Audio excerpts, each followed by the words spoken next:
I have no idea if anybody heard any music or anything else. But as usual, one of the wonderful things about doing a live public access show is you never know what's going to work and what's not going to work. But welcome, everybody. I'm Matt Dillahunty. Joining me this week's Don Baker. Hey, good to be here. Welcome to this edition of the Atheist Experience. We are live. It's Sunday, May 27th, 2007.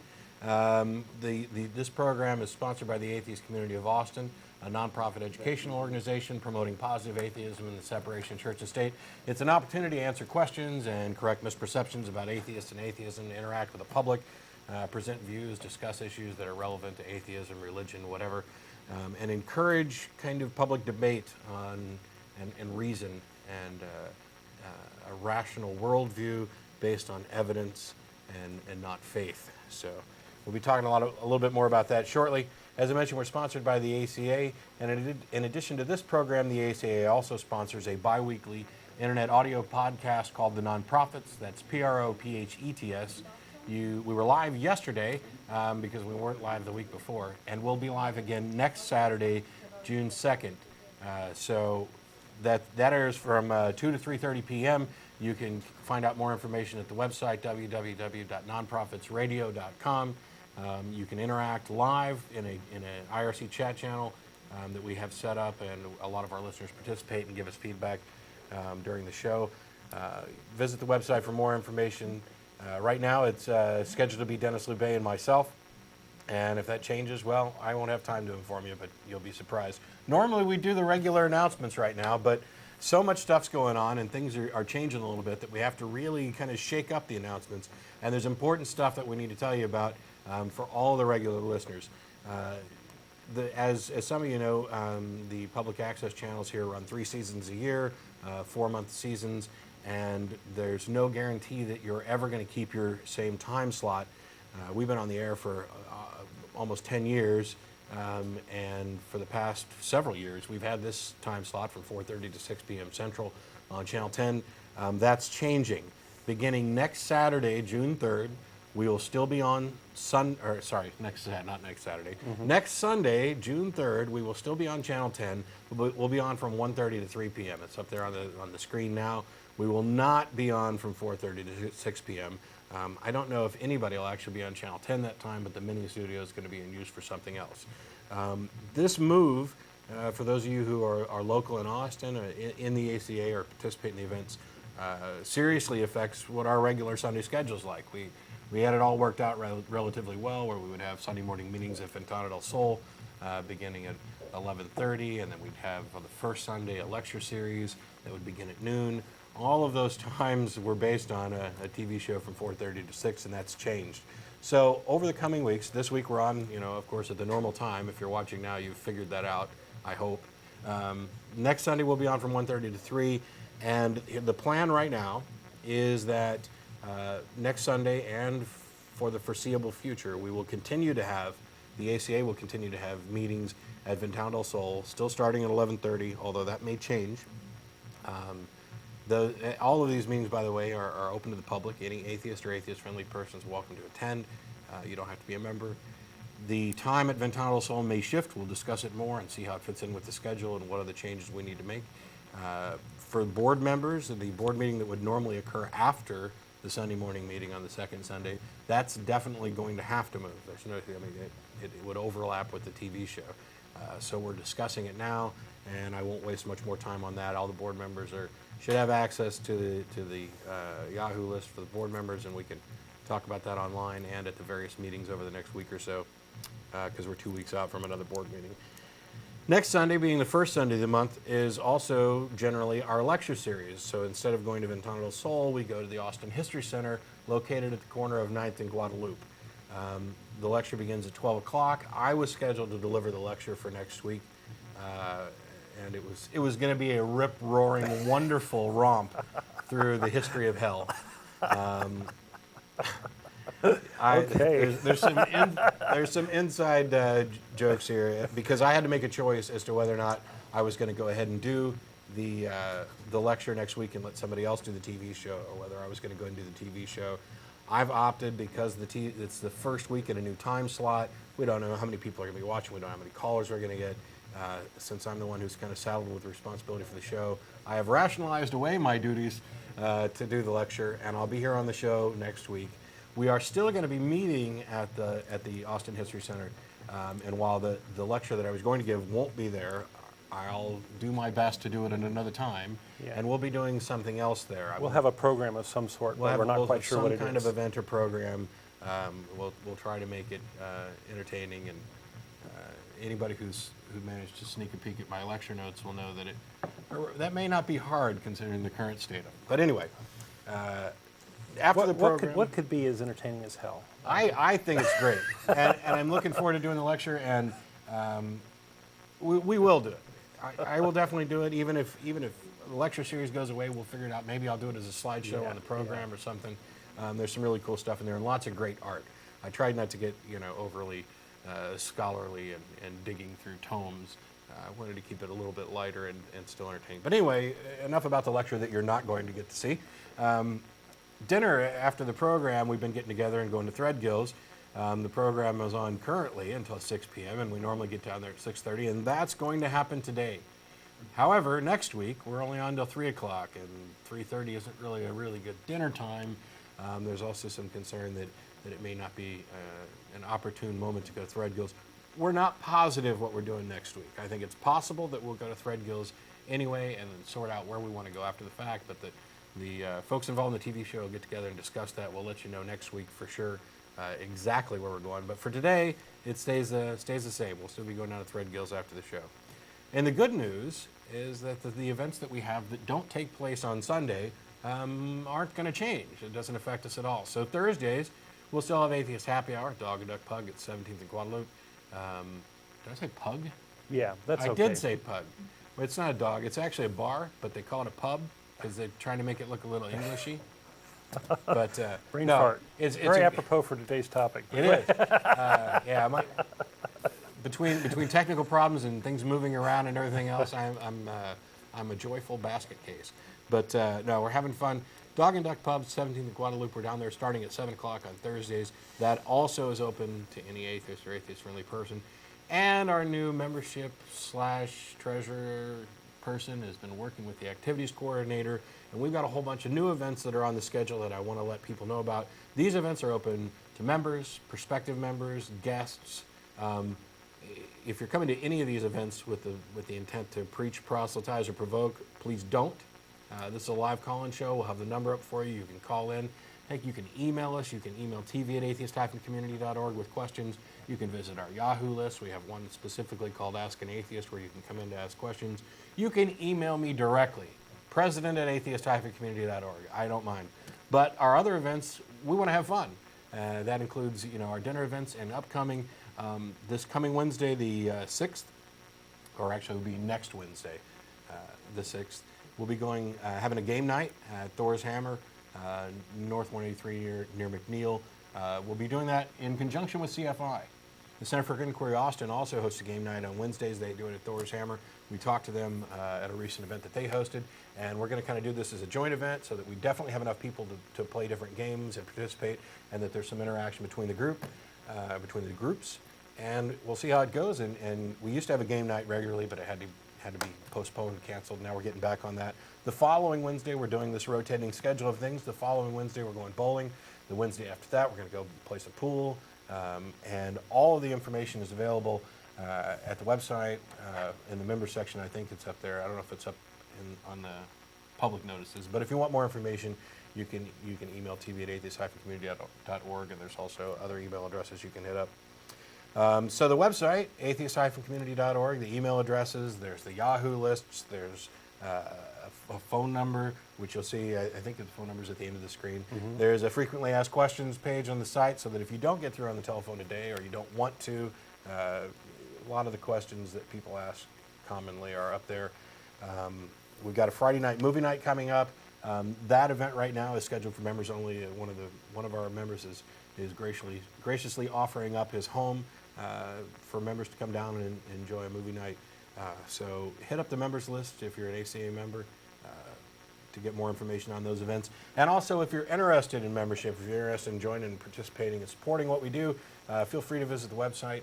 There's plenty of information and contact. You can send email to almost anybody, and they'll help get you in touch. We've got a MySpace page now. The audio portion of this program, and also the nonprofits, is available for download and as a podcast. The video from this show is now available on Google. We're everywhere. Yeah, for the video, we're almost we've got like something like 3 years of it up. Yeah. So if you're really, really bored, there's lots and lots of video out there of weekly hour-and-a-half episodes. So I think this is a lot of video. This is episode number 502, I think. That's right. Yeah.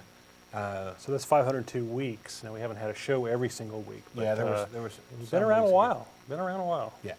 So yeah, the video for a lot of those is up, and neat. there's some good stuff because I've only been doing this show for a couple of years now. Yeah. And some of the hosts who were around long before me, Martin Wagner and Ray. Yeah, he did the show several years. Unfortunately, we don't have a lot of those episodes. They just weren't saved, which is a shame because he put on did a great job as host. So we're working on that a little bit. Also, one of the events that's coming up that I wanted Don to tell you a little bit more about is June 9th. It's a Yes. week from this Saturday, and it's the Austin Pride Festival. That's right. That's right. So that's, again, lesbian event on the surface, but it ends up being a community event where there's a lot of diversity of programs, a lot of different groups that come out, and just is kind of a meet and greet thing. And we'll have a booth there. And if you're interested, come on down and chat us up. We'll have flyers and tracks. Yeah, atheists have tracks. And chit chat with you, and you can learn about atheism, and we'll have our newsletters and those sorts of things. And so we're going to be there and let people know that we are pro diversity, that sort of thing. Yeah. So So as usual, the way the format of the program typically works is that I'm here every week, and we rotate through the co-hosts, and they bring in some topic to talk about, and you guys call and completely ignore everything we've discussed. That's the way it works. that's okay. And it's okay. fine. We we're here appreciate all to calls. talk about atheism, and there's Yeah. lots of different questions that people have. So. It's a lot, in reality, I went to this hate-free week at UT thing a couple months ago, Mm-hmm. and one of the, when I got up to talk a little bit, because they had members of a bunch of different religious organizations, the first thing I did was just walk up and say, atheists don't believe in God, and then I started to go back and take my seat, because that is the sum total of what's an atheism. And I heard somebody recently was saying, well, I used to be an atheist, but I was extremely disappointed by atheism because it didn't offer me the answers that I wanted to these big questions. And I was like, it's not supposed to. So there's a lot of misperceptions about what atheism is or isn't. But it's kind of an extension of a worldview, or a number of different worldviews, whether it be materialist, naturalistic, things are based in reason. And so we end up covering a lot of broad topics. Mm-hmm. We don't just sit around and bash religion, although I have fun bashing religion, and we do it We'll on do a occasion. little of that today. Yeah.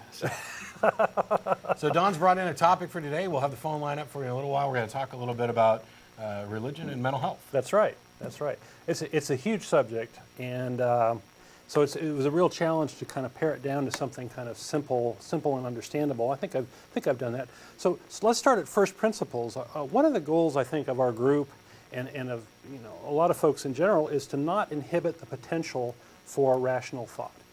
Okay, we want to have people reason, make good decisions, that sort of thing. But we have a caveat that we're all human, we're all fallible, we all make mistakes, we all have little brain farts like Matt had saying pug instead of pub.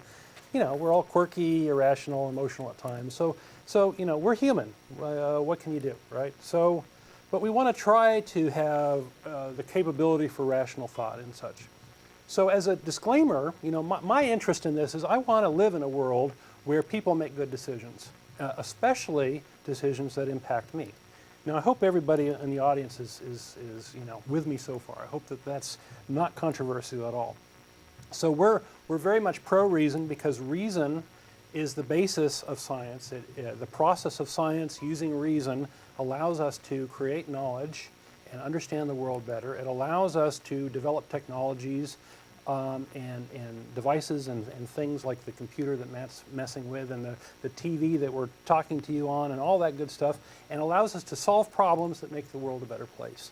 So reason is like the keystone of all that. It's the most important thing. So I wanted to talk today about religion and mental health and talk about what are the basic impediments to rational thought. Well, you can make an analogy to a computer. There's hardware and software, right? If a computer breaks down, you might have a hardware problem. You might have a memory that's not working properly, not remembering properly. You might have a disk that's broken. You might have a chip on a motherboard that's not behaving properly. You know, maybe it's got cat hair in there and it's shorting out or something. Who knows what, right? But there may also be a software problem. There might be some sort of a corruption of a file that's important, or a virus, or other malware. So by analogy, we've got hardware and software for us, for humans, right? For the hardware, it's our brain, and it's our support system for our brain. And we can have various problems like disease that impacts the brain. Like if your blood flow stops, the brain's going to stop working, you're going to die, and you're going to not exist anymore. Pretty simple. You can have brain trauma. You can have various injuries to your brain. You can affect your brain through alcohol and drugs. Age can have an impact. I'm over 40 now, so I'm starting to notice that. And you can have diseases that may be genetic, or diseases that you acquire over time. And so I wanted to focus today on mental health issues, but there really is a broad swath of things that impacts the ability to reason. On the software side in our brains, that can be miseducation or false beliefs or psychological trauma, and those things can cause you to behave poorly, and that can just be an environmental thing, things that you've experienced or things that you've acquired in your brain that may not be appropriate. So that's the gist of what we're doing. I was talking about hardware and software today, and I want to look at the hardware and software impediments to reason, focusing on mental health issues. And I want to focus, and then we'll talk about the interaction between the two, because that's where things start to get really interesting, is the mental health and religion. But you got to set up a lot of stuff, and if we have time, we'll talk about some of the recent news that's relevant to this topic. Okay? So that's what I'm up to today. So let's talk about hardware, and I want to focus on mental health issues, and I want to take a broad issue of mental health and not worry about whether it's a brain disease or a mental illness or those sorts of things, right? We want to talk about things that we can identify that help that hinder us in reasoning and making good decisions.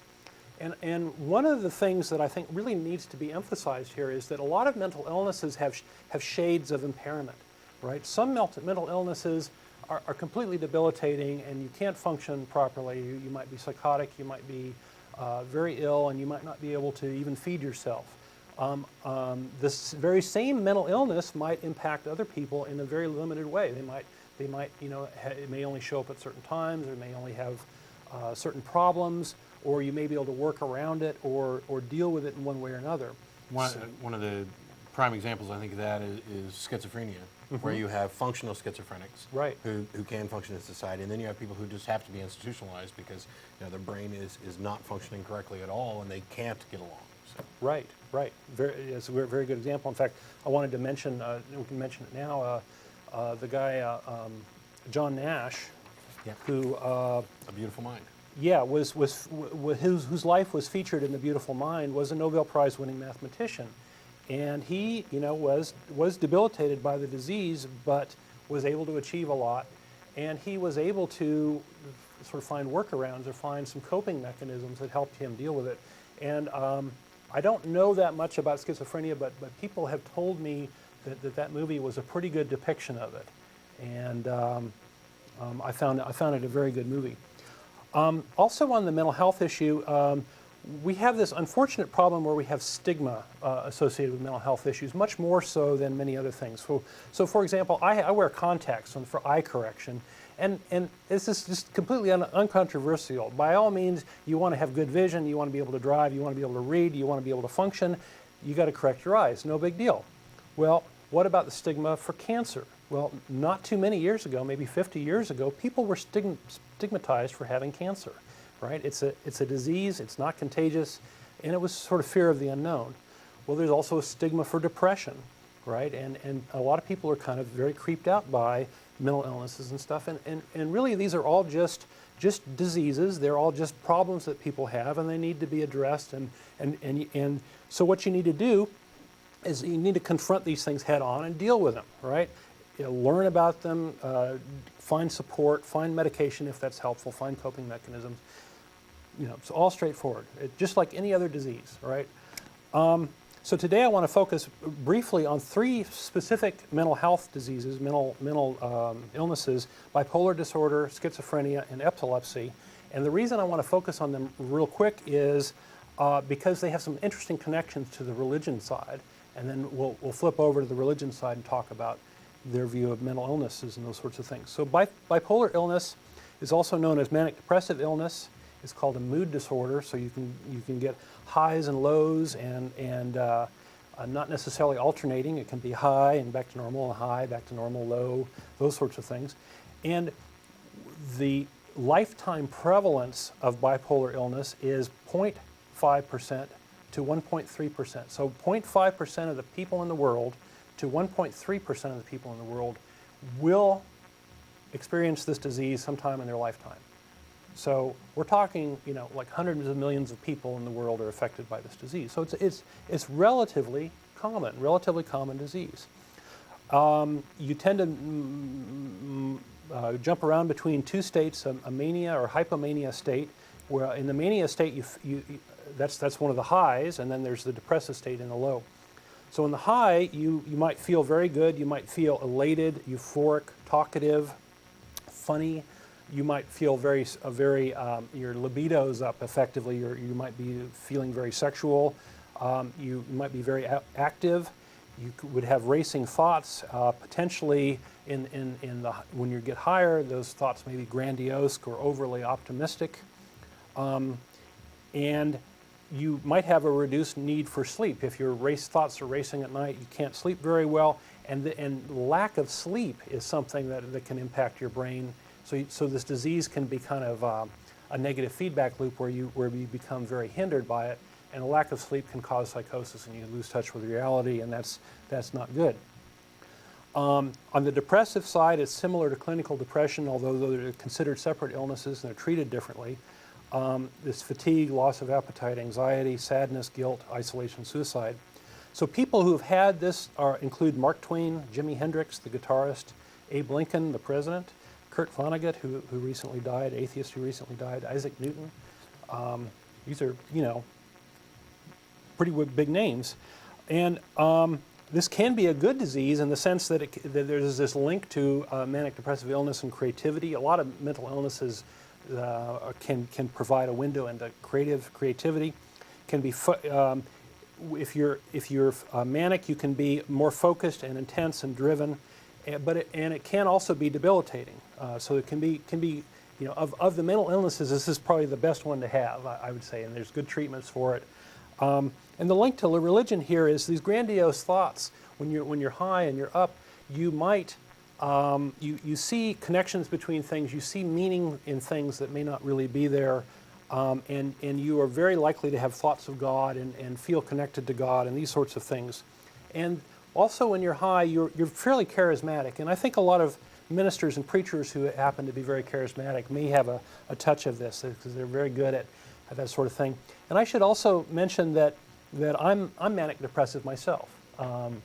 Get away! Get away! I haven't told many people that. I don't advertise it and stuff. And I have had a manic episode like 20 years ago, and I'm one of the people who's very lucky to not be debilitated by this. All right. And there are things I have to watch out for and things I have to, but that's kind of, I don't want to dwell on that. I just want to make people aware that you can be a very highly functioning person, I believe I am, and have illnesses like this. So let's move to schizophrenia. Schizophrenia is not what people think of this multiple personalities, a Sybil thing. It is an impairment in the perception of reality, and it tends to be a very debilitating disease. People with schizophrenia have difficulty abstracting. They have a very literal view of the world.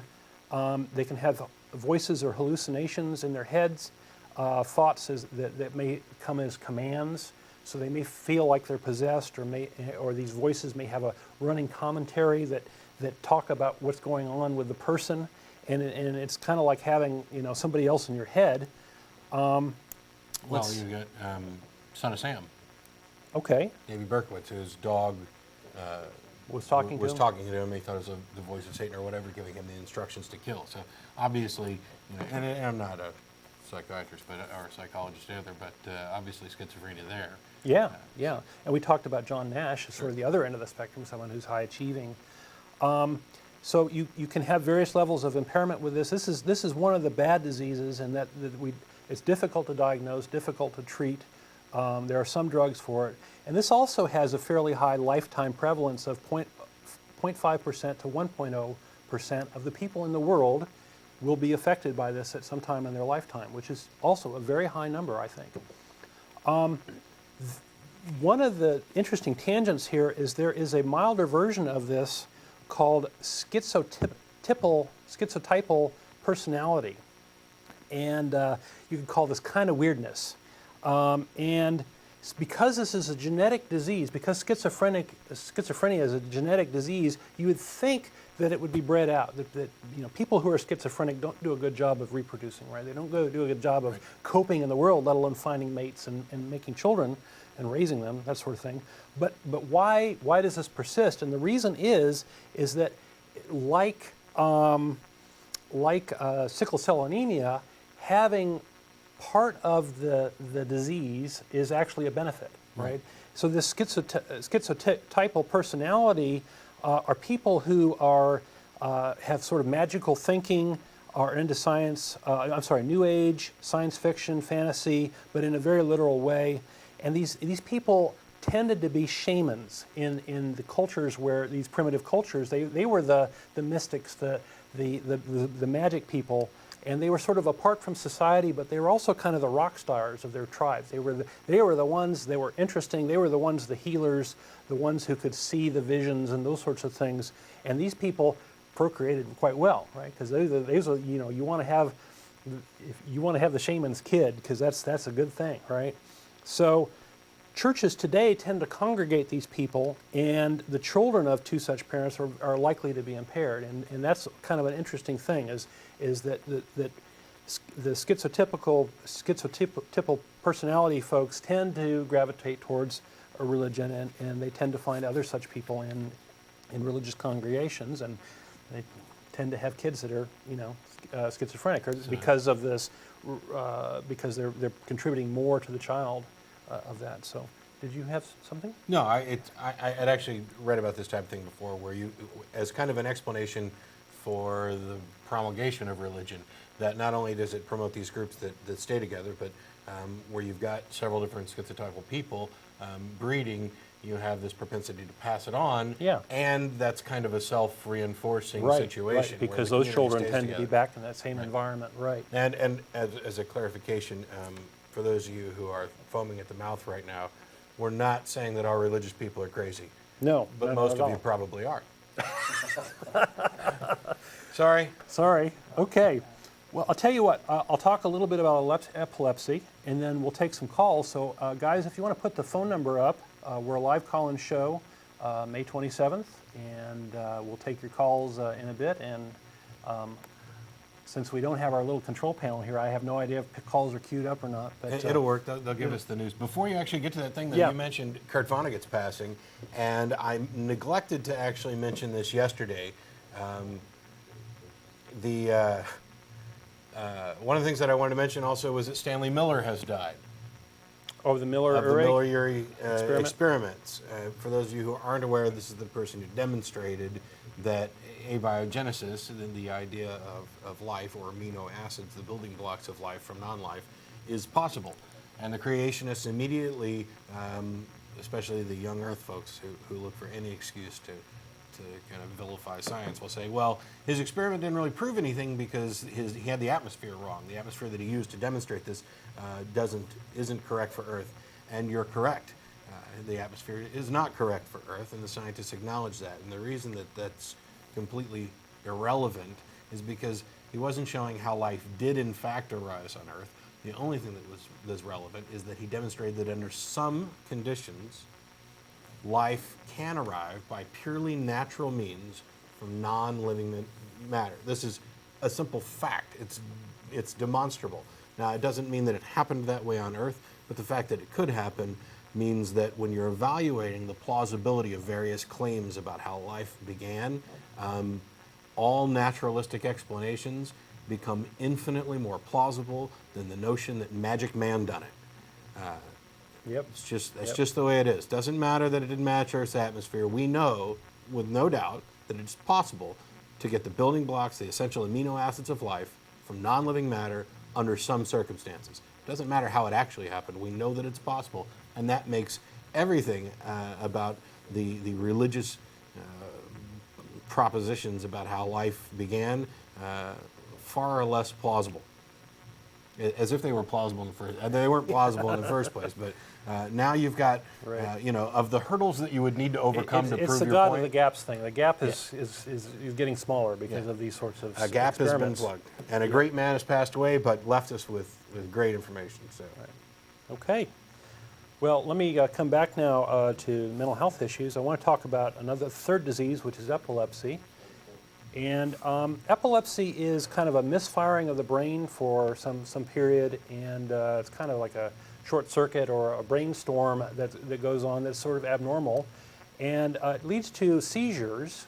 And seizures can be very dramatic. They can include shaking and flailing around, or they can include just going limp and just dropping on the floor, or they can be just where you sort of check out for a little while and go see the inside of your eyes or whatever, and visit those guys for a while.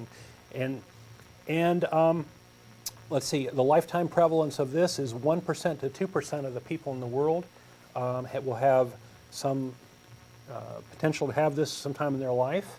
The epilepsy is associated with different parts of the brain. An important one is temporal lobe epilepsy, and the temporal lobe is responsible for the interpretation or the emotional interpretation of events. So what happens is when you have these seizures, you end up sort of potentially even damaging that part of the brain and making associations that are maybe not truly appropriate, and you end up giving, over time, you end up giving emotional meaning to sensory events, like seeing certain things that become very emotional. And over time, these sufferers tend to gravitate towards religious interpretations of what they see because they're such intense things, and religion seems to poke the temporal lobe, and it all just sort of coalesces here. So are you saying it's kind of like we build up associations in our mind of events with feelings and events without feelings and build connections. And because of disorders like epilepsy and others, you can create misconnections to where seeing something that other people might consider to be completely trivial, like a pattern of sludge on a wall, becomes a more, for lack of a better term, religious experience because it provokes strong emotions. That's exactly right. And then also begins this kind of self-reinforcing cycle. Where we end up with, marrying a tortilla or a grilled cheese sandwich. Looking at it might have religious significance, right? Not just the fact that the image may look alike, but just looking at it, you might have a deeply religious experience. And not surprisingly, epileptics tend to be religious, and they tend to have religious conversions experiences that are related to these seizures. And the sufferers of epilepsy include Ellen White of the Seventh-day Adventists, who had a big religious experience related to a head trauma. Other suspected epileptics include Joan of Arc and maybe Paul in his experience on the road to Damascus. So in just looking at these three diseases, we see that we've got lots and lots of people potentially affected by it.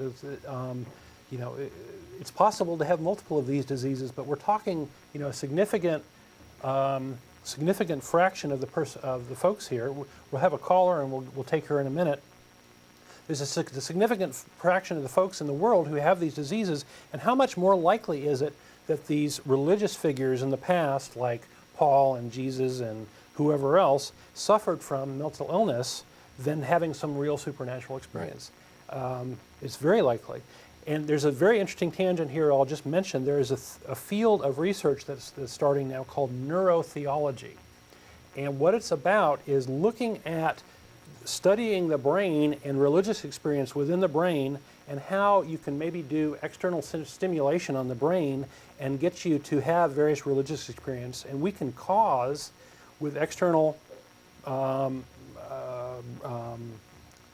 magnetic magnetic impulses and those sorts of things, we can cause experiences of being with somebody else, having somebody else nearby, and You know, a lot of folks think they have Jesus right next to them. We can cause experiences of blending in with your surroundings and losing your sense of self, becoming one with the universe, and that's certainly very much a religious sort of feeling. We can cause feelings of ecstasy and well-being, and you know, the point here is that all of this is in your head. All of these experiences are in your brain, and there's no magic here, right? This is just how it is. It's a complex organ that can be have lots of different sort of effects on the world. So let's take a few calls, and then I've got more. Yeah. So just briefly, what more I have, I wanted to talk about religion as a debilitating thing for reason, which we hit a lot on this show, Sure. but I think I want to hit it again.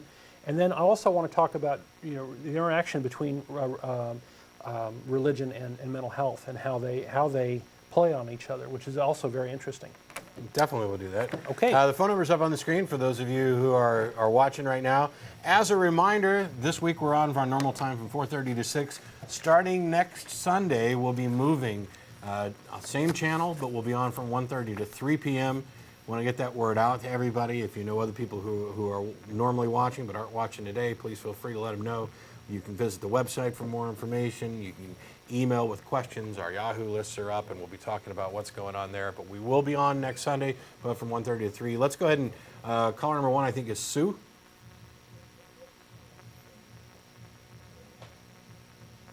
Hello? Hello. How are you doing today? Good. Good, How you how are doing?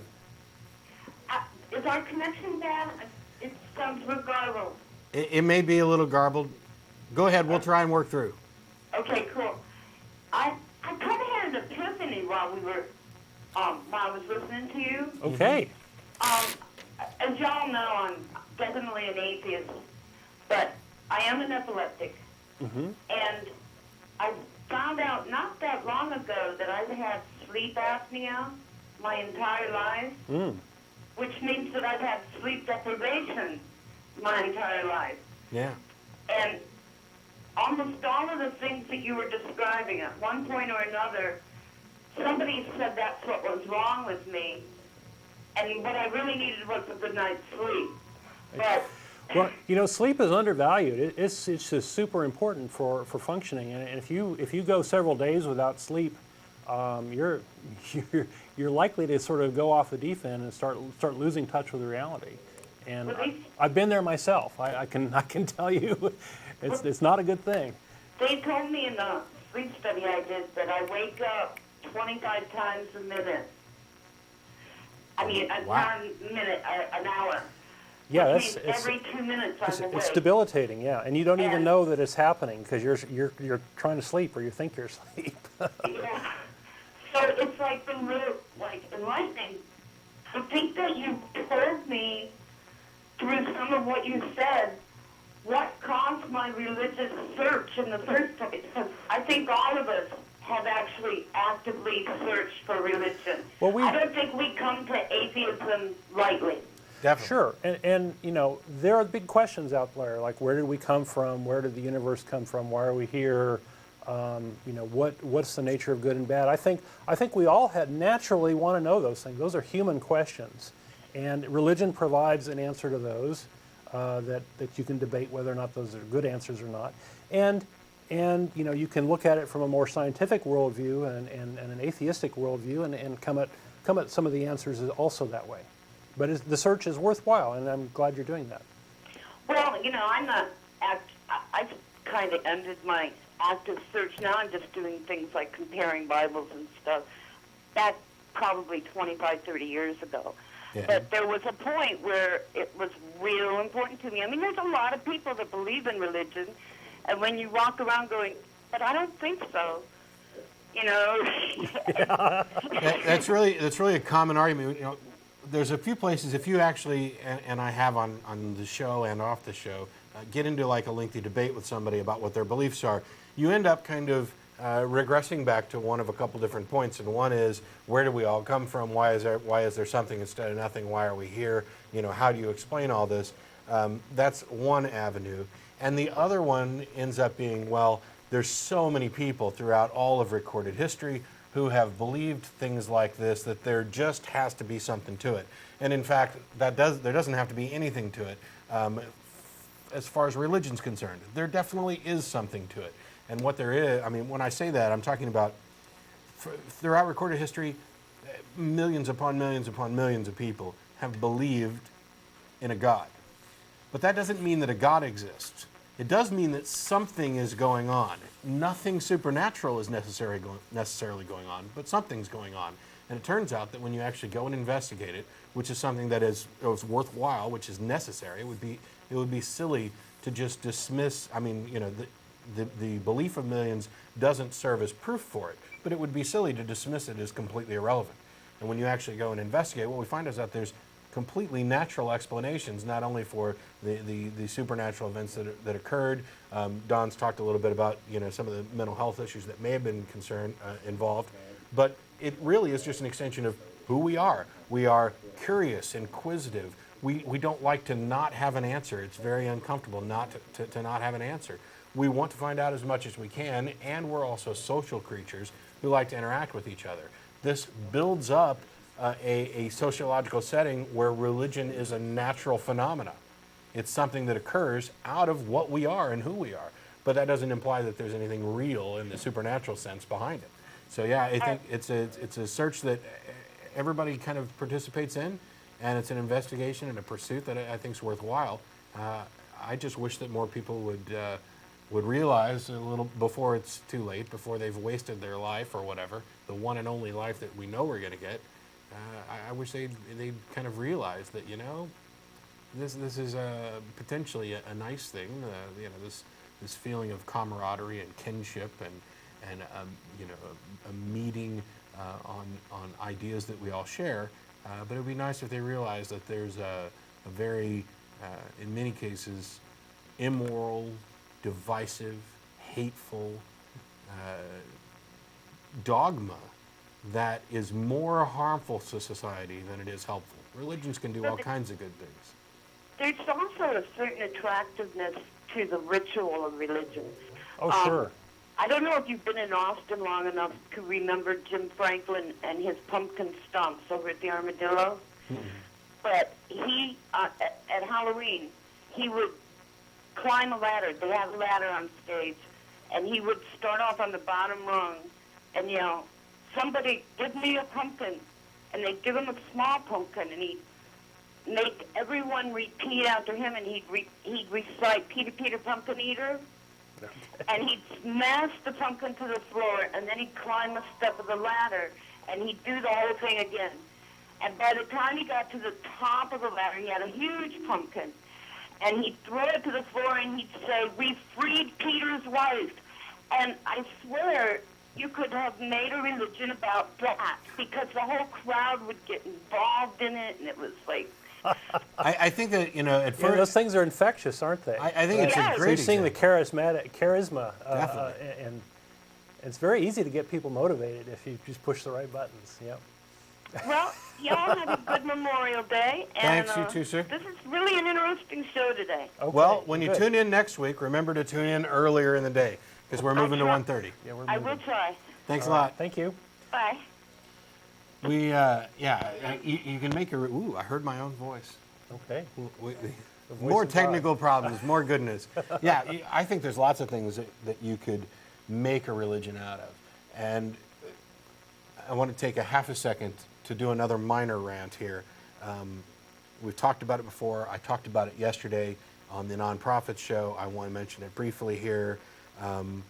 Oprah is destroying America with this nonsense BS called The Secret, Yep. which is one of the stupidest things to ever come out. It is, as far as I'm concerned, yet another religion, equally untrue and potentially more damaging.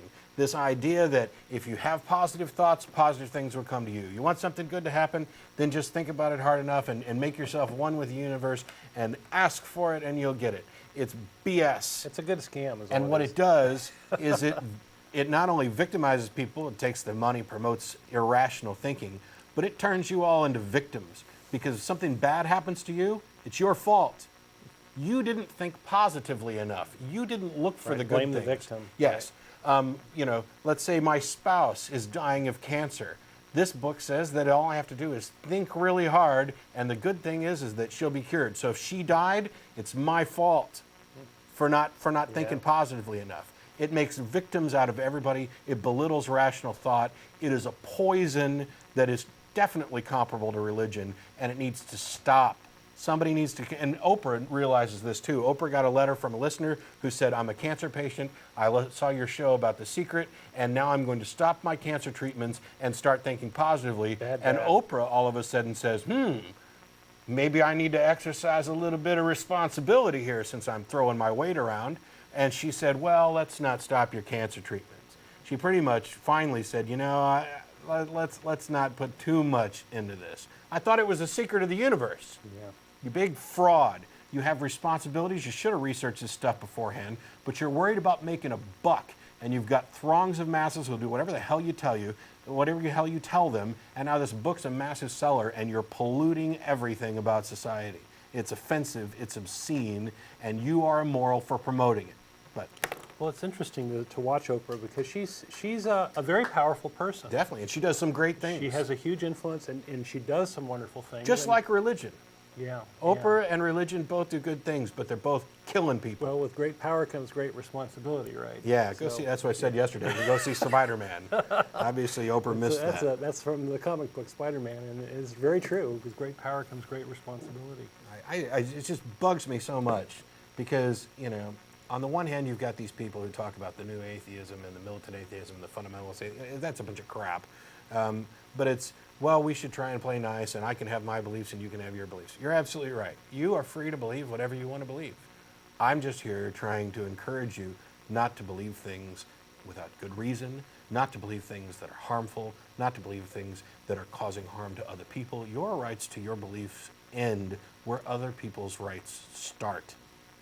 That's it. If you want to believe that there's, a magic man who whispers in your ear in the morning and tells you how wonderful you are and cares about your sex life, that's your prerogative. But you don't get to infect everybody else with this without somebody stepping up and saying, hey, you know what? That's BS. Anyway, I've got sidetracked. That's actually a good segue to my next thing, but maybe we should take one more call first. Sure, we got Steve on line 2. Hello? How you doing, Steve? Doing good. My idea of mental health is partly tied up with, do you feel good or are you feeling good about yourself? Do you accept yourself? Feeling good in what way? Because, there are some people who I would consider to be mentally ill or damaged or whatever who are definitely blissful.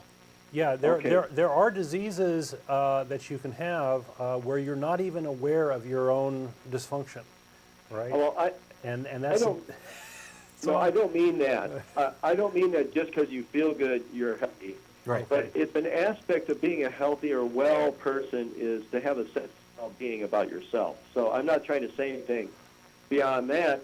And the thing that I want to say is that there's a lot of things in religions and other things that cause people to believe they are bad, to not accept themselves. We're fallen. We're wretches, right? We deserve torture, right? According to Christianity. With you. I definitely agree with you that religion does that, and you'll get no argument at all. Especially religions like Christianity that promote we're all wretched sinners, deserving of every evil torment that comes our way, and we need redemption. I'd say that another element of this is that religion acts, and I'm probably stomping all over something Don's going to get to later, but it came up now. Religion acts like a mental disease in the sense that it can make you happy with satisfied, content with your lot in life. It doesn't give you encouragement to improve yourself, to seek out knowledge and advancement. Your purpose, especially in things like Christianity, is to worship and wait around and promote the afterlife, the next life. It doesn't do anything to encourage this life. It makes you that kind of blissful, happy. Right, and suffering is meaningful, or suffering is a temporary thing. Yeah. Right. An example that you could bring up is just the idea of homosexuality. If you go back, I don't know how long, I don't know what it was considered if you go back 1,000 years, but at some point it got defined as a disease, and that was maybe a little bit nicer than what was going on before. But up until about years ago, I think in mental health, experts now, psychologists don't consider it a disease. That's true. I think what they consider a disease is if you feel terrible about yourself, maybe because you're a homosexual or for other reasons, that's a disease. Right. Yeah. And that is caused not by the disease itself, it's caused by other influences that are making you feel that way. Yeah, sometimes So- the stigma is worse than the disease itself, which is a shame, right? It's a shame. It's a big waste. So anyway, thanks for having a good show, and I'm going to set my clock a couple hours early. Great, Okay. Steve. Appreciate it. Good Bye. deal. All right. So we've got virtually a guarantee of at least one caller next week. So we're shifting the audience one Okay, person all at a right. time. One caller at a time. Right? He's called in before, so that's good. Yes. Steve's a great friend of the show. There's a propaganda video piece that I posted not too long ago, where in the 50s they posted these pieces, and it was like, look out for the homosexual on the street corner who's trying to take away, So not only were they weren't just playing it as like the a reefer kind of madness of homosexuality, deviation. yeah. Yeah, it was essentially the same thing. It was like that. Fear and predation but it was- and all that. Yeah, they weren't just portraying it as deviant behavior, and also as a mental disease, but then also as something that was, the homosexual agenda, the terrible kind of predatory. I mean, it's just terrible. Well, I'm more glad we're recently they moving figured away out from how it. to make money off of it, right? They sell hatred and all that. Yeah. But that's another tangent. So back to what we were Back talking to what about we were talking before. So we've talked about hardware. We've talked about problems with your brain Right. and some of the Physical, biggies, chemical problems. physical, chemical, and diseases that you might have. Now let's talk a little bit about software. In particular, religious belief can be an impediment to reason, and you see this. There was a study recently. I can't remember the guy who did it, but he looked at the incidence of belief in various countries and the various social ills there, like homicide, suicides, sexually transmitted diseases, abortion, infant mortality, and all of these things were correlated with religious You're belief. talking about the study that was in the yeah. Journal of Religious. Yes. But it was societal health versus religious behavior. Right. Right. So We talked about it before on the show. There's a link in yeah, one of the articles on the website. I think it's important to be aware of, Yeah. and it raises this question of what value is religious belief if this is the outcome, Right. right? And I think you can make a strong case that there's a cause here that religious belief causes these ills, Right. and you have to look at each one. But the study itself is only talking about correlation. Just Correct. Okay. Because somebody ends up writing in about that almost every time we mention it. Right. Well, it's not religion. Yeah, we're talking about I'm correlation. asserting a cause, but the study is about correlation. I think there's a good case. I think when the correlation's that strong, Sure. there's a good case that even if you can't make a case for causation, you can definitely show that these things are correlated in such a way where maybe a negative correlation kind of demonstrates the causation we're talking about. Right. And I think I probably lost everybody right there. Anyway, so let's take a look at some specific beliefs. Let's say you believe that the aliens have come down and abducted you, did some probing on you, and put some implants in you, and that they brought you back to Earth, right? Let's say you believe that. A lot of people believe that. That's a relatively common belief, unfortunately. That once you believe that, it's fairly rational for you to try to dig this implant out of your body, right? If I really did have an alien implant in my body, I would want it out of there, right? So if you believe this, even if it's true or not, you might do some self-mutilation, right? So that's just a fairly simple example, right? We have I have here Sam Harris's book, The End of Faith, and I'm finally reading it. It's been out forever. I'm finally reading it, and he does kind of a list of some of these beliefs, and I'll go through a few of them, and some of the really awful things that have happened for them, and they do inhibit reason, and they do have negative consequences, and this is that I consider these beliefs diseases, just like epilepsy or schizophrenia or manic depressive illness is a disease and has a negative thing, and it has a negative impact on the world. So one of the beliefs is maleficarium, which is the belief that a person can conjure the weather or illnesses or curse something, right? The belief that people have that amount of power over the world, and such people were called witches right? And this led to, witchcraft and witch hunts and these sorts of things. And the remnants of this still exist today, right? The fear that Christians and others have of the occult, of Harry Potter, which is quite harmless, that's a remnant of this sort of thing. And the impact of this is the witch hunts, and a lot of the Inquisition was about people who were sort of outside society and were considered evil some way or another, and they were tortured until they confessed, and tortured until they named other people, who were then tortured, and the whole thing was just a really horrible episode in our human history, and it owes itself to this belief. The belief in the soul causes people to devalue life. It causes people to value cells that are, embryos, and it inhibits our ability to do research and cure diseases. There's a quote in the book here that the Spaniards in Mexico and Peru used to baptize Indian infants and then immediately dash their brains out.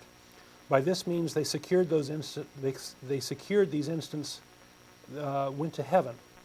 No Orthodox Christian can find any logical reason for condemning their action, although nowadays do so. So this is something that's been around a long time, right? If you baptize a kid, it's going to go to heaven.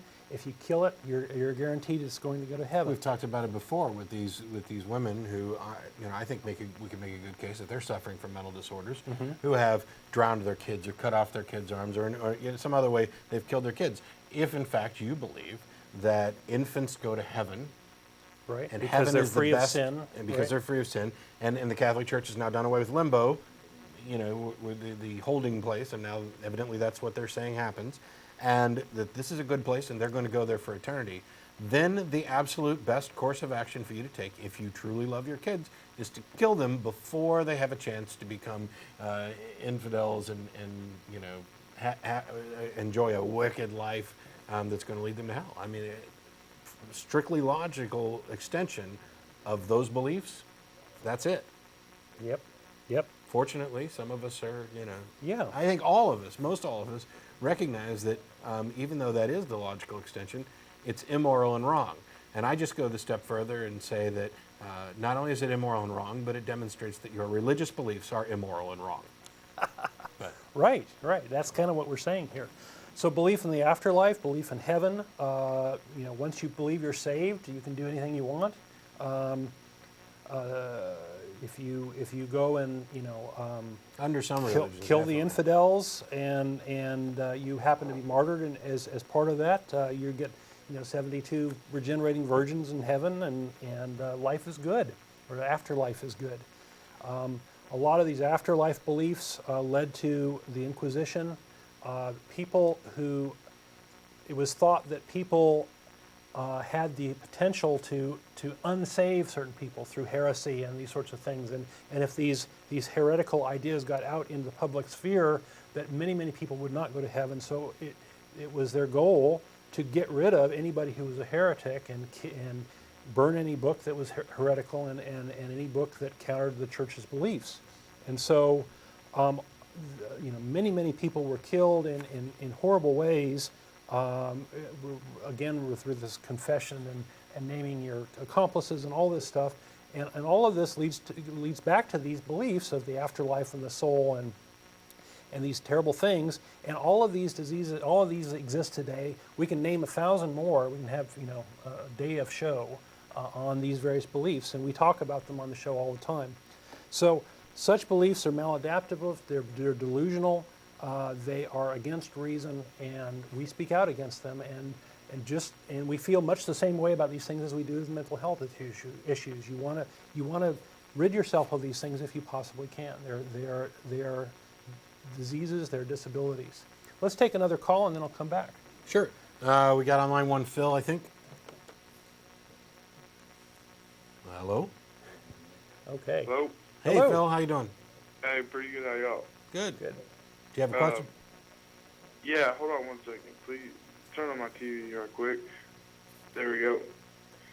I was just wondering, how do y'all, how Christians go to church and stuff, and you guys don't? I do I on was just occasion. curious, if you think God is punishing y'all because y'all don't have hair, or what? What's the deal here, son? No, I don't think so, because I don't think there's any God to actually do any punishment. But thanks a lot. Yeah. Thanks for calling. But if there was a God, If there was a God, he would have hung up on your ass already. Anyway, to kind of address the question of rituals real quick, we talked about it briefly. Religious rituals kind of do promote within individuals experiences, and we talked about how perhaps in epileptics and other disorders you might have kind of confusing connections.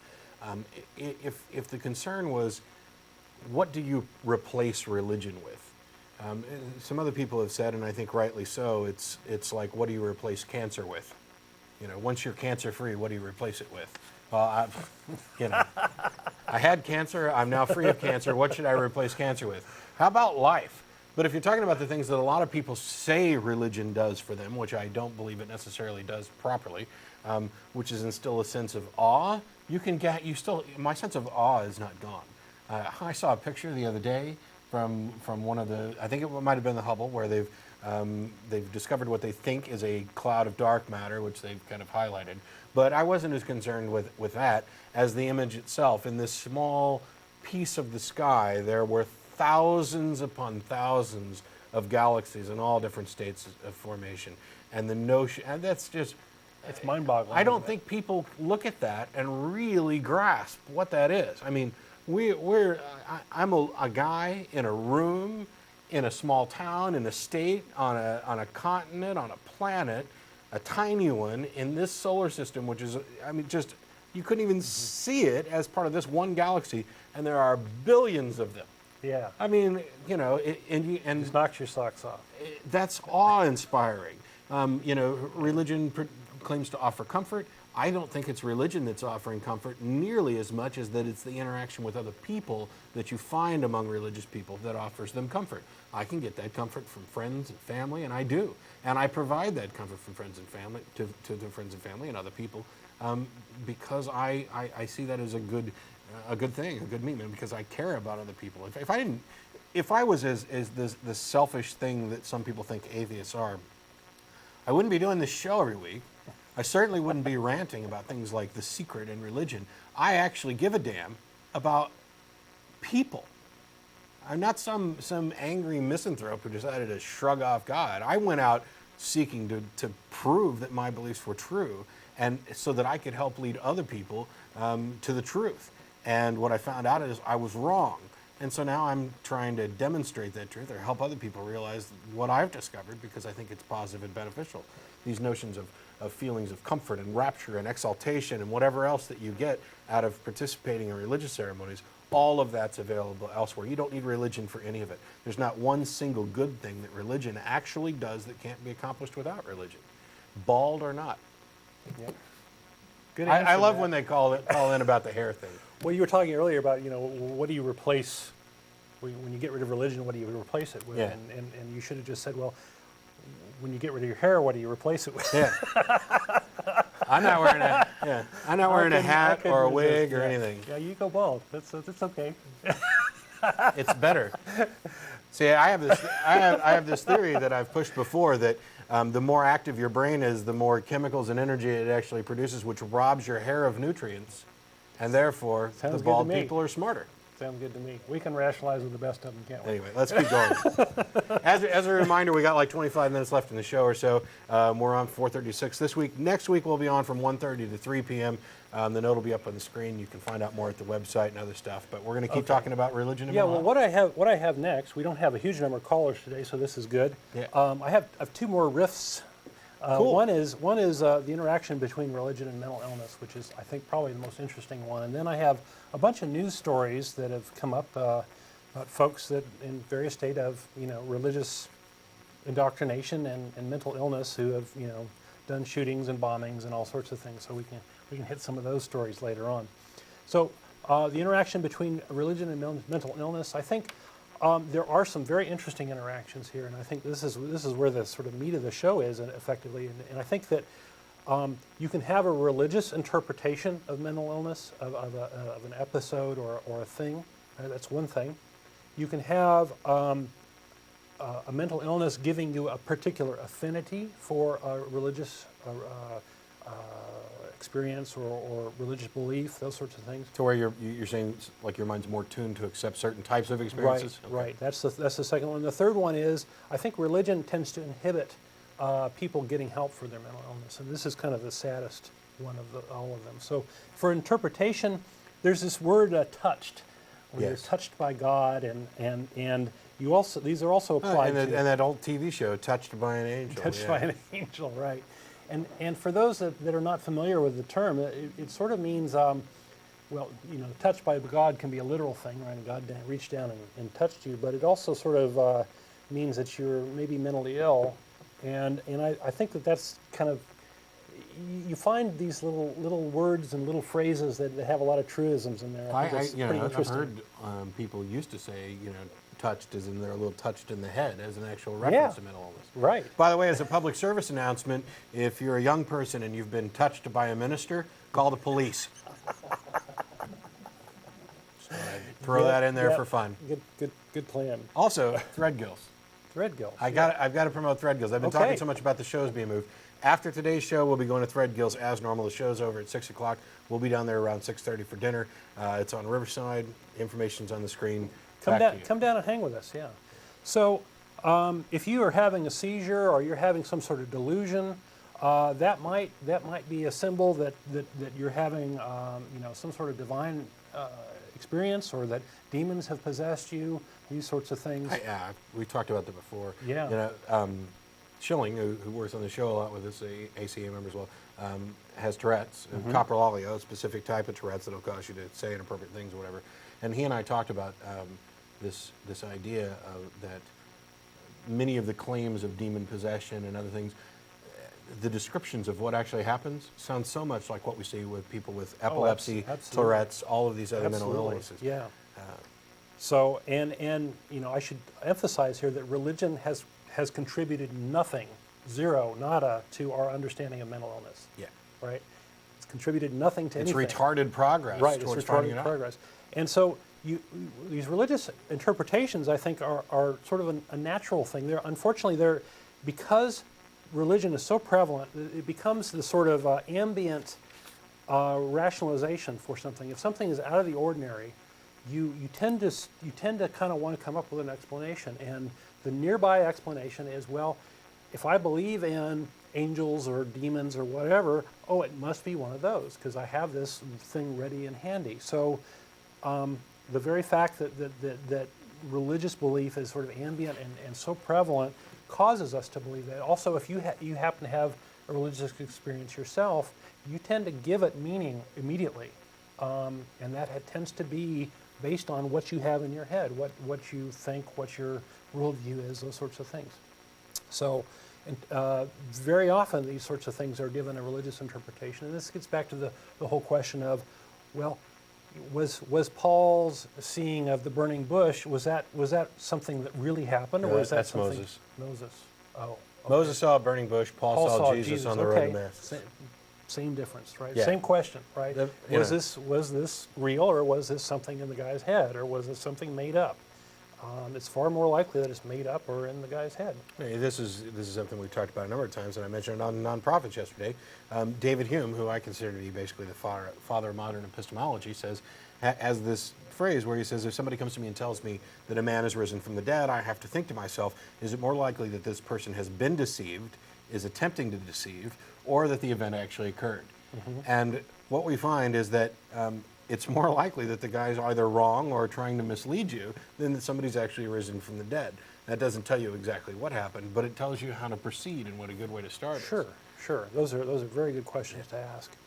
So for affinity, we talked about epileptics and we talked about the schizotypal personality and how these may wire you for religious belief or religious interpretation. In manic depressive illness, when you're very high, you might think you're talking to God. And I've been to the state hospital here, not as a patient, but as a volunteer, and a lot of those folks think they're talking to God and think they've, had some sort of interaction with God or Jesus, and that's, I think that those things lead you there. Interestingly, they're in a primarily Christian country. If they had been raised with the same disease in some other country, they might have thought that they might be talked talking to to Vishnu Muhammad or Vishnu or Krishna or whoever. That's right. That gets back to this ambient rationalization idea. The third thing is I think the one that's most interesting, and that is that when you are mentally ill and you find yourself in a church, you are probably inhibited, I think, from getting help, right? Because you have these religious interpretations. Oh, he's possessed by a demon. Let's lock him up. Let's torture him. Right. You know, these sorts of things that have occurred through the past, or the idea that if you might get false cures. You might get people that say, oh, well, if you just pray to God, this will go away. Or if you just read the Bible or go see this faith healer, he'll cure you, or say this prayer. And, you know, Andrea Yates had this problem, right? She was told by a medical doctor, don't have any more children. You're going to have a postpartum depression, and it's going to be bad news. Don't do it. And she went and did it anyway. And I think that she and her husband convinced herself that God was going to take care of them. Because after all, they were good Christians. They did the right thing. They lived a Christian life. They were textbook Christians. But God didn't help them, right? Because God doesn't exist, all right? Their mental illness, her mental illness, took over and caused her to go back into psychosis, where she ended up killing her children. By the way, even though she was ill, her reasoning was just fine, right? If killing your kids is going to send them to heaven and that's a good thing, maybe you should do that. Right. Right. So, anyway, we have a lot of mentally ill people running around in the streets. Unfortunately, we're not doing a very good job of taking care of them. A lot of people end up in prison and such. Some of them end up in Congress and other places. Yeah, and unfortunately, a lot of these folks end up being swept up by religion. People have to be indoctrinated to get a meal at a soup kitchen often, or if they're in prison, they might find that getting out of prison requires them to get involved with one of these faith-based charity programs, and these are not ways of helping these folks. If you are mentally ill, religion is not going to help you. You need to get some real help, some real psychological or psychiatric help, right? So what we end up with here is this sort of vortex of impairment that people who may be mentally ill might end up in a religion. They might end up getting bad religious beliefs there. They may not get help, right? So they descend into this very deep dysfunction potentially, and so you find in the news, people making the news are often people who are both mentally and religiously impaired. They're both people who have some sort of impairment mentally, who cannot, cope with whatever, and they end up with some sort of religious indoctrination that causes them to do something really horrible. Wait, I don't mean to make an obvious segue here, and I certainly don't feel the need to get overly political. But let's talk about President Bush for a moment. Okay. What you just talked about was you might be able to do more harm as a president. Potential mental illness that leads you to do horrible things. Let me ask everybody, if you're a Christian, if you, I don't know, maybe there's somebody out there watching who actually is part of that 19 to 22% who approve of our president. It's higher than that, unfortunately. Is it really? Yeah. Maybe I'm overly optimistic because I'm hoping that people wake up. But anyway, politics aside, if President Bush had come out and said that the aliens have been whispering to him instructions on how to wage this war, would you have the same opinion of him that you do after he says that he's been talking to Jesus about how to wage this war? If your answer is anything other than hell yeah, I don't know what to tell you. It's absurd that you're offering this special treatment for religious insanity that you wouldn't offer for any other kind of insanity. And to kind of and I mean, it's like, oh, isn't he cute? It's I've seen the pictures of comparing him to monkeys and whatever, but I get the feeling that some of the people who actually approve of him get this idea that, oh, isn't he cute? He screws up words. He's not too bright. He doesn't think about this. And Jesus whispers to it. Right. Well, H.L. Mencken made the comment that people like to vote for people who are less intelligent than them, so they can feel I don't know, smarter than the president or whatever. And the net result of that is not good.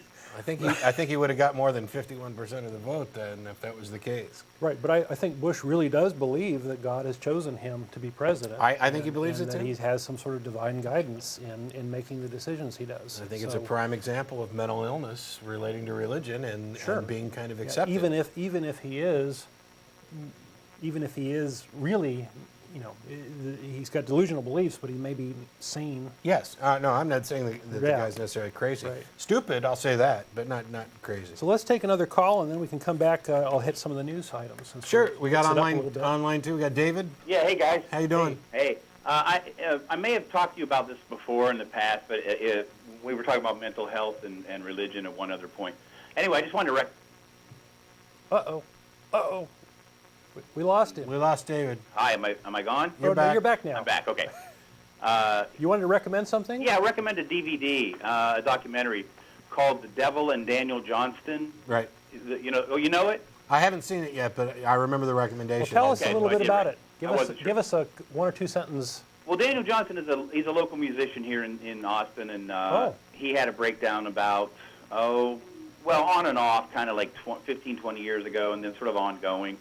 And it's almost entirely based in fundamentalist Christian beliefs, and Austin is a devil town, and all of his friends, including me, are like satanic demons out to try to pervert him, and just unbelievable stuff. Yeah, And inside this documentary, well, it details this stuff and probably where it came from. It's quite a horrifying and interesting story. So I just thought, if you want to explore this on a kind of a personal level, this is a good way to do it. Yeah, definitely. I've got it on. I try to take notes every show, and so I've still got the notes with your recommendation on it, but I haven't been able to get on, the time or get a hold of the DVD yet. But yeah, it's something I definitely like to watch. Vulcan has it. It's still on the new release aisle there someplace. Oh, it's a new one, huh? Yeah, it's only maybe a year old now at this point. Yeah, something like that. It was actually nominated to be nominated for an Academy Award in the documentaries, but it didn't quite make that first cut.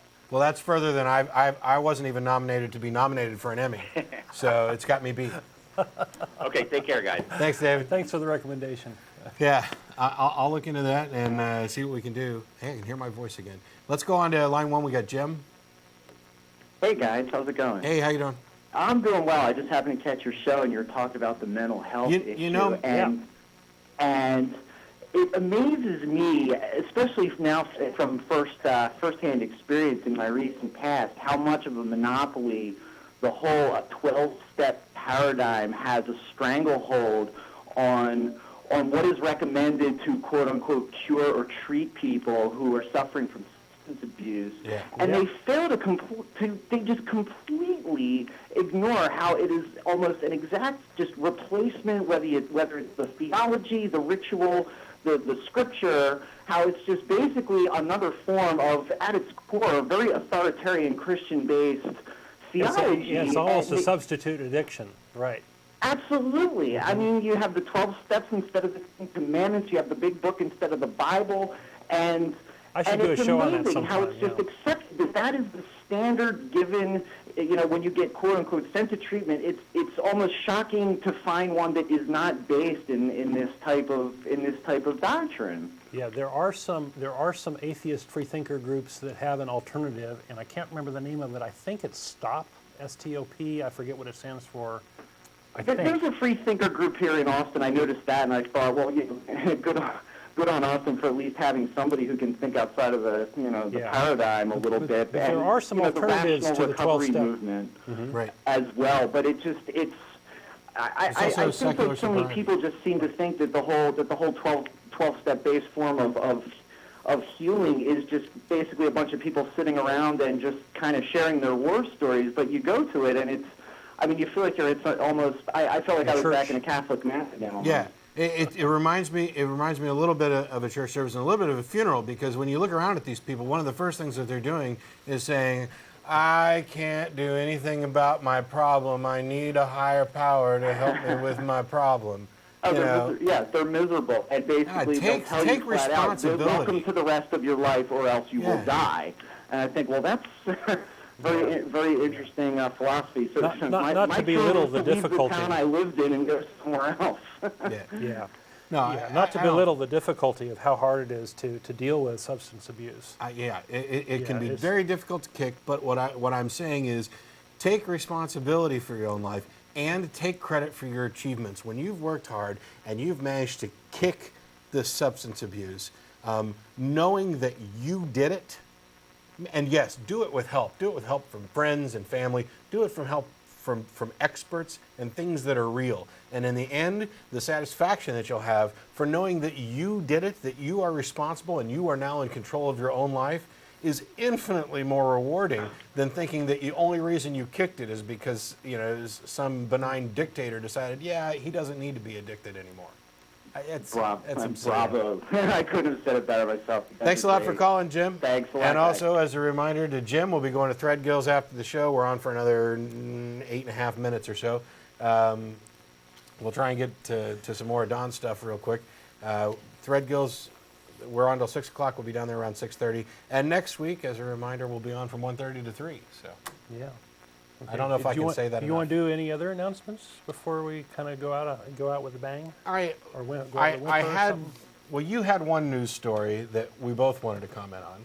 Okay. And I had a kind of news story that I wanted to hit, but it's not that critical. I hit it yesterday a little bit on the nonprofit, so it's no big deal. Okay. So let's hit the rest of your points, and then like the last minute or so. Well, at this point it's kind of free form. I wanted to talk about, the fact that we have a whole bunch of people in the news just in the last few weeks, quite a number.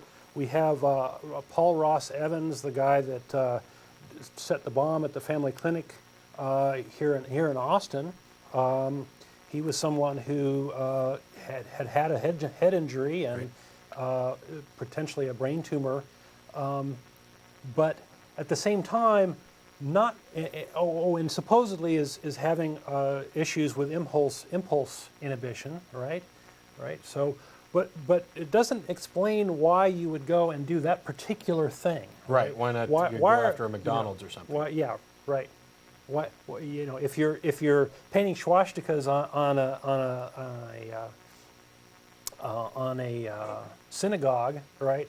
That's got to come from somewhere, right? If you're blowing up an abortion clinic or what you perceive as an abortion clinic, those beliefs come from somewhere. And I've made the point on the Atheist Experience blog that pretty much the only folks that would do that sort of thing are very conservative Christians, people with that sort of mindset.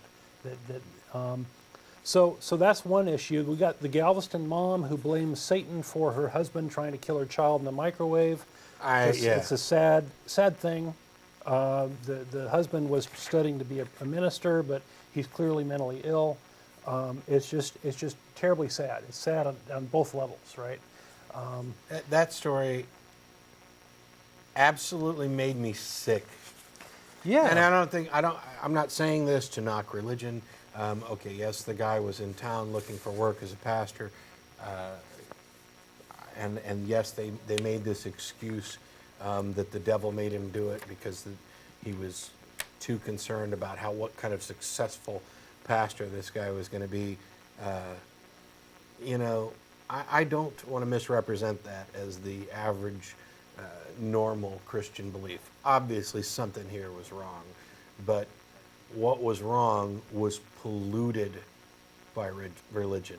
It was exacerbated by religion. I can't say that this guy wouldn't have put his baby in a microwave if it hadn't been for his religious beliefs. I don't know that. I happen to think it's a little unlikely that the two are not tied together in some way. Yeah. And I think that's kind of what Don was talking about. Absolutely. It's just disgusting. I mean, there's kind of a little bit of a buzz on our atheist list. It's like, pretty much every time you see something horrible in the news, we almost instinctively go and look for a religious angle, not because we're trying to, denigrate these folks, but because it's almost always there. Yeah. There really is a correlation here. We have the case of this Liberty University student. Let's see.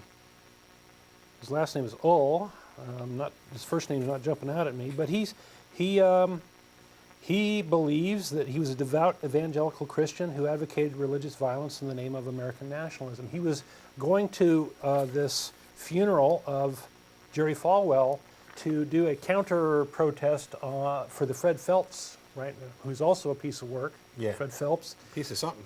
Piece of something. And wanted to get rid of Fred Phelps, so this is Christian on Christian action. Yeah.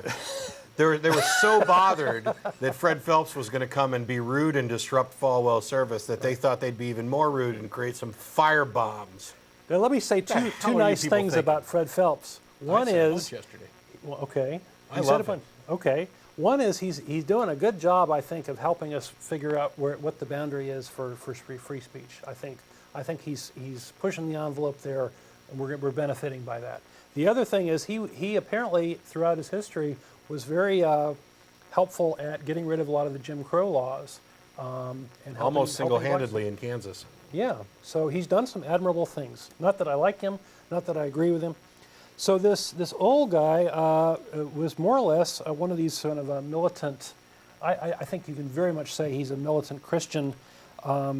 He's quoted as saying, as Christians we have been given life after death, and we should help others to receive it and not sit here in our big buildings and sing to ourselves so we can go home and feel good about ourselves. He says Christians who fear death shows that you don't believe, right? So he believes that, God sends soldiers to fight so that his children may live free. Are you afraid? I'm not. Send me, he says. Right? So he wants to go out and destroy himself for the cause, and it's very much like what I was just talking about, right? All you non-Christian terrorists, you're just slackers who aren't true believers. Right. We're I've got more, but if you have some other stuff, go ahead. we're coming down with like a minute and a half left in the show. Gosh, there's a caller, but we're not going to take it. I apologize. There's just simply not enough time. I want to touch one thing and make some announcements before we go. Thanks to everybody for tuning in. As a reminder, we will not be on it from 4:30 to 6 next week. We'll be on from 1:30 to 3. Set an alarm, change your clocks, update your TiVos and your BVRs to record it properly. You know, the phone number is going to stay the same. The channel is going to stay the same. We'll still be here. And we'll also be going to Threadgills here in a few minutes as soon as the show's over. Any atheist or atheist-friendly person is welcome to join us. For more information about what's going on in the ACA, we've got a lot of events planned. Please hit the website, atheist-community.org. There's also Yahoo list. You can email tv@atheist-community.org for more information there. As a last note, there's this, well, I'm not going to have time to hit it. There's like 45 seconds left. Okay. There's an interesting thing where some kid won a science fair with this Creationism Wins project, which wasn't science and wasn't accurate. And, we'll talk about it another time. Well, thanks to our crew. Thanks to Stephen Ellie, John Iacaletti, Shelley Roberts, Shilling Cadena, and everybody else who's involved with the show. We'll see you again next week at our totally new and improved time. Please tune in. Be ready to call, and we'll talk about more. I think Ashley Perrian's with us next week. Yeah. Thanks to our callers. We'll see you then. Thanks to callers. We had fun.